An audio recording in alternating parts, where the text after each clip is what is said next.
Golden fibre textile park MIDC Nandgaon Peth येथील आस्थापनेतील कामगारांनी व्यवस्थापनाविरोधात आक्रमक आंदोलन छेडले आहेत।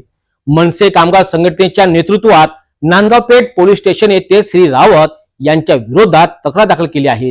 यामध्ये आस्थापनातील अधिकारी श्री रावत यांच्याकडून महिलांवर अश्लील भाषेचा वापर, शिवीगाळ आणि असभ्य वर्तन करण्यात येत असल्याची माहिती समोर येत आहे। या प्रकारच्या वर्तनामुळे कामगार वर्गात असंतोष निर्माण झाला आहे। गोल्डन फायबर LLP मध्ये गेल्या काही महिन्यांपासून कामगारांना विविध प्रकारे त्रास दिला जात आहे। तक्रारीमध्ये सांगितले गेले आहे की गोल्डन फायबर LLP मध्ये काम करणारे श्री रावत यांच्याकडून महिलांना अश्लील वक्तव्य व शिवीगाळ तसेच असभ्य वर्तन केले जात आहे।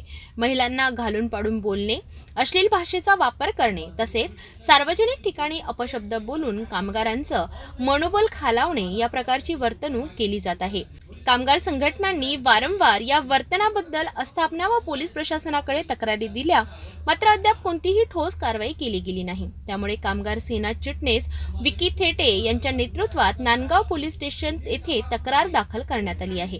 त्यामुळे कामगार सेना चिटणीस विकी थेटे यांच्या नेतृत्वात नांदगाव पेठ पोलीस स्टेशन येथे तक्रार दाखल करण्यात आली आहे। संघटनाने पोलिसांना कळवले आहे की जर तातडीने कठोर कारवाई केली नाही तर कामगारांचा उद्रेक होऊन कायदा आणि सुव्यवस्था बिघडू शकते।